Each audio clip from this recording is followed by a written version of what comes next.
So in contrast to last week's film, Star Wars: The Force Awakens, with its monumental special effects and galactic scale and mythological underpinnings, the film I want to examine today is much more quiet and introspective. Walk in the Woods is based on Bill Bryson's memoir about attempting to hike the full length of the Appalachian Trail, from Spring Mountain in Georgia all the way to Mount Katahdin in Maine. Because his wife fears that he'll be eaten by a bear or murdered by some demented hayseed, she insists that he find a companion for the journey.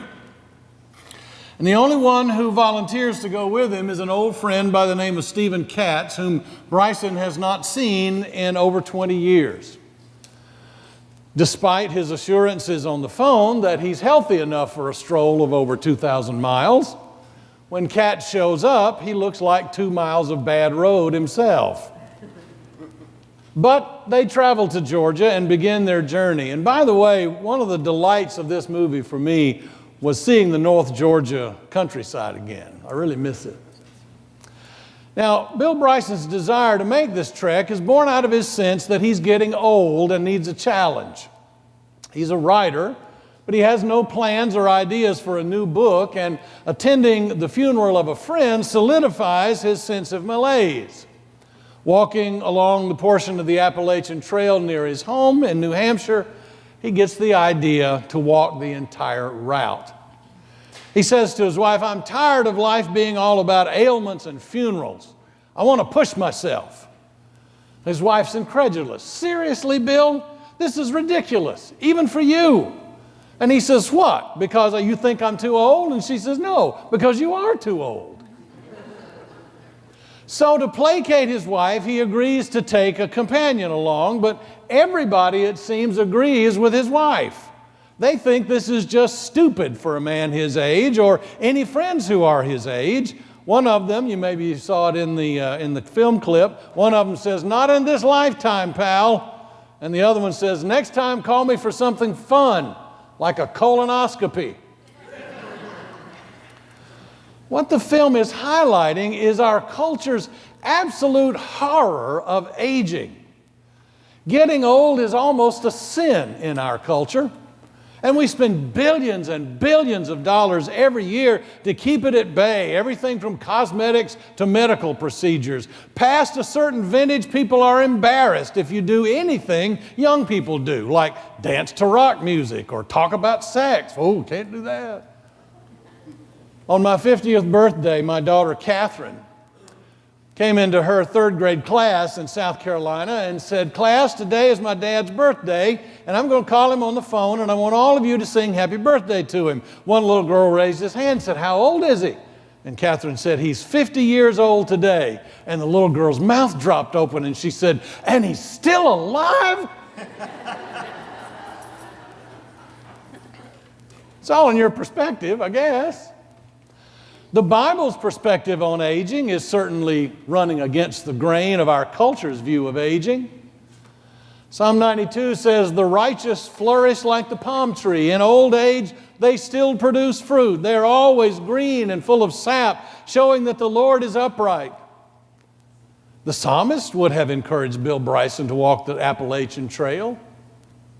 The ancient world saw old age as the pinnacle of life, not its nadir. Maybe that's why there's an old Jewish legend that says there was a time when everybody on earth looked the same. There were no crow's feet, no flabby upper arms, no sagging chests, no thinning hairlines, nothing like that. But that was a problem, you see, because nobody could tell the elderly from the young, so they couldn't give the elderly the honor they deserved, and no one knew who to talk to about the wisdom of a long life. And so, the legend says, Abraham asked God to crown him with age spots and gray whiskers and all the other physical signs of age. It's a different perspective, right?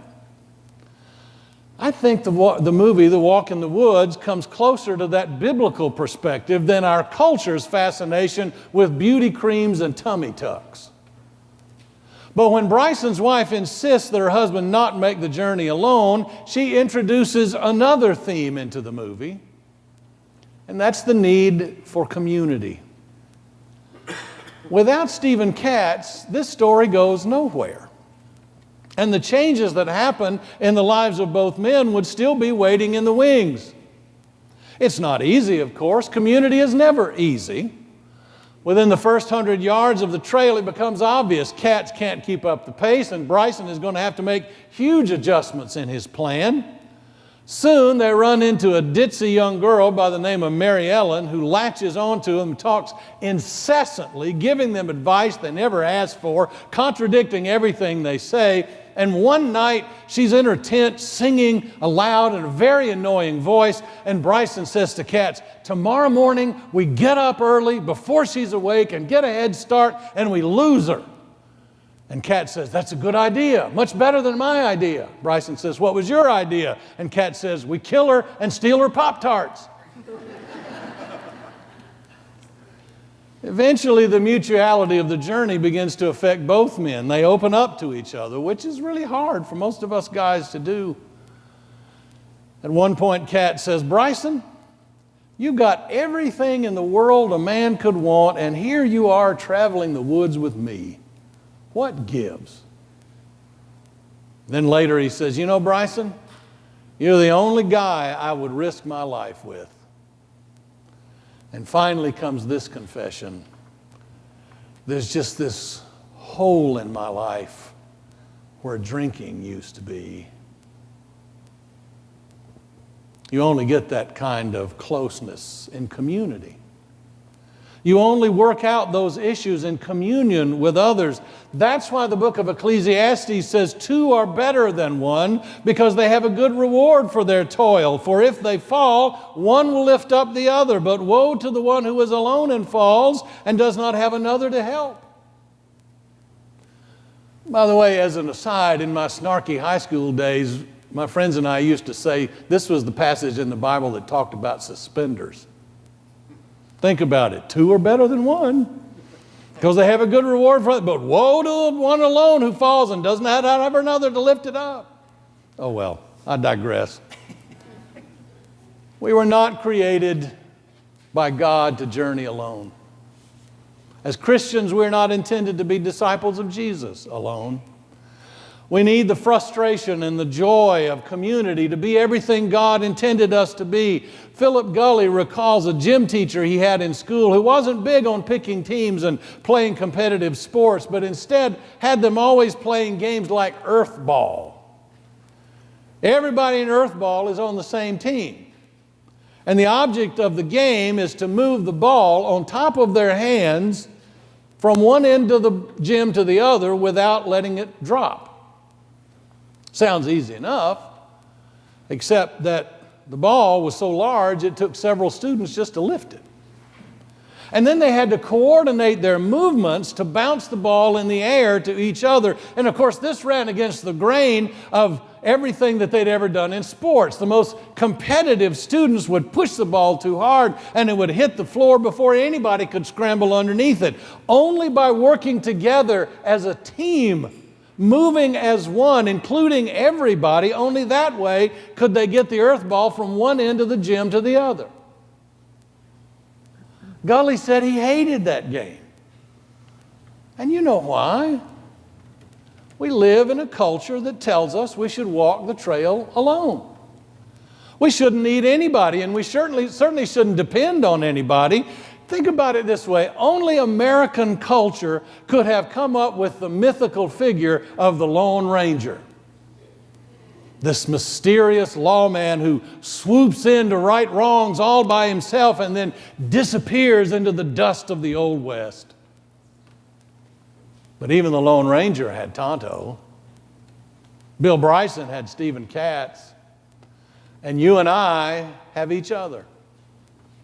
Whatever we do, at whatever age we do it best in company with one another. We need each other to make our dreams come true. Sometimes those dreams are unrealistic. Sometimes they bump against the limits that we simply cannot overcome. The trick is not to let those limits stifle our dreams. In the movie, Bryson and Katz ultimately have to face their limits. After a fall off the trail that could have killed them, and a night spent on a ledge with no provisions, they are found by some other hikers, younger hikers, of course.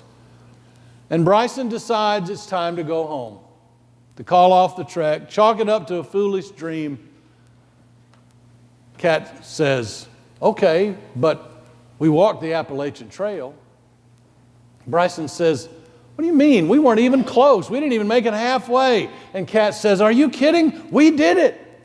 As far as I'm concerned, we walked the Appalachian Trail. We walked it in the heat. We walked it in the snow. And we walked it till our feet bled. We hiked the Appalachian Trail. And Bryson grouses, we never even saw Mount Katahdin in Maine. And Kat says, we saw plenty of mountains. How many mountains you got to see?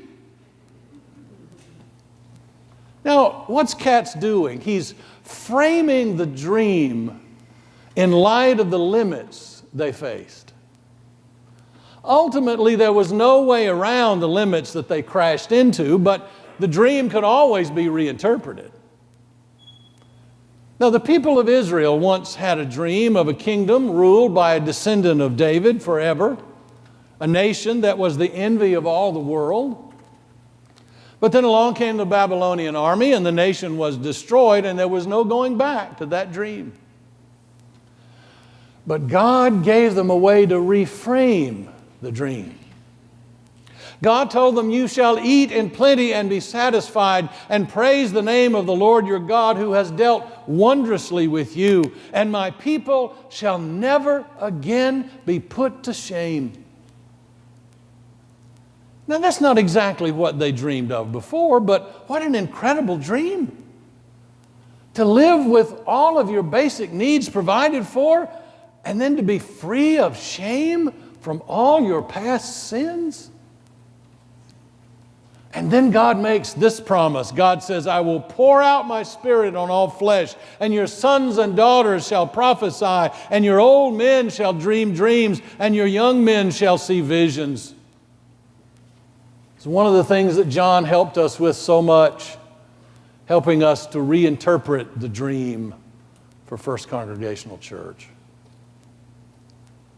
Even in the face of limits, even in the face of the past that can't be changed, there can still be a dream. It may need to be reinterpreted, it may need to be reframed, but there can still be a dream. There can still be a journey. There can still be hope. All our sons and daughters can prophesy. All of us old men and women can dream dreams. All of you young men and women can see visions. It can come true as long as you don't let the limits have the last word.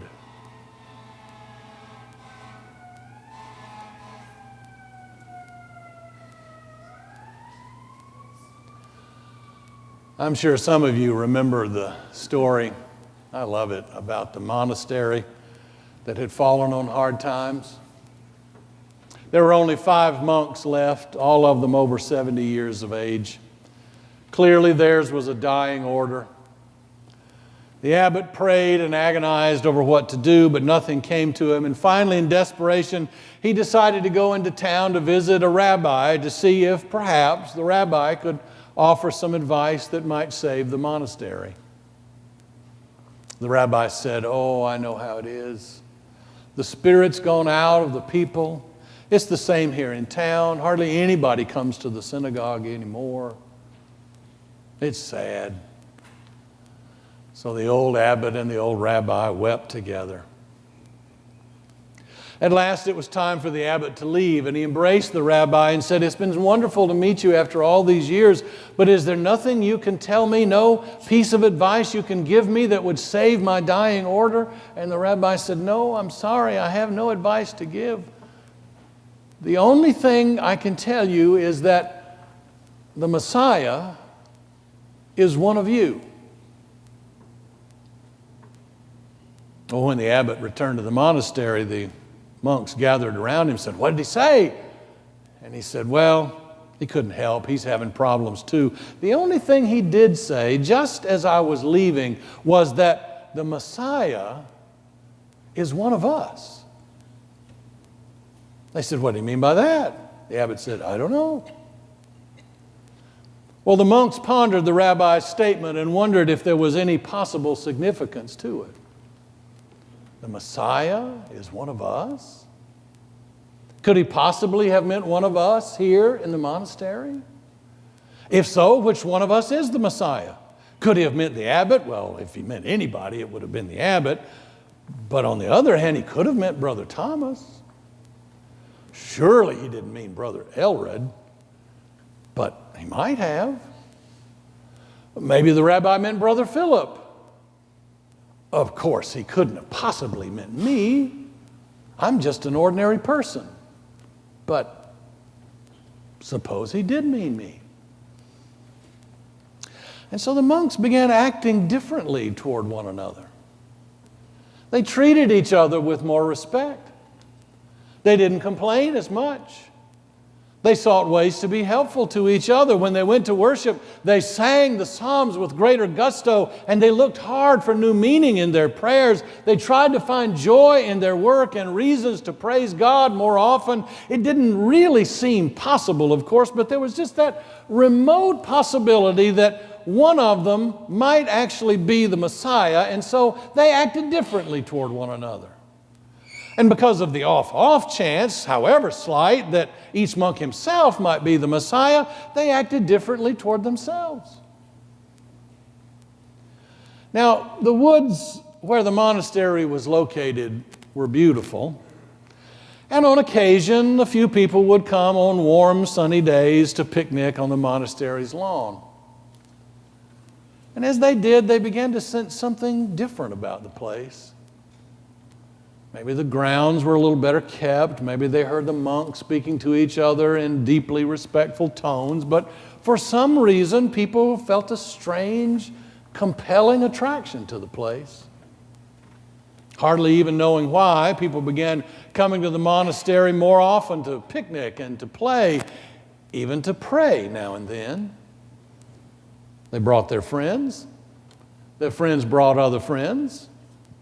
And before long, some of the young men began talking with the monks about their life together, and then they came back again to talk with them, and then again and again. And then one day, one of those young men came to the abbot and said, "I'd like to join you." And then so did another young man, and so did another and another. And within a few years, that monastery was once again a thriving order, a vibrant center for light and spirituality, making a difference in the lives of everybody around. Yes, life has limits, and there's no way to bypass some of them. But life's limits don't have to stifle your dreams. At the end of a walk in the woods, Bryson discovers a series of postcards Katz mailed to him at various stops along the trail. And the last one he sent reads, "What's next?" So I leave you today with that question about your life. What's next?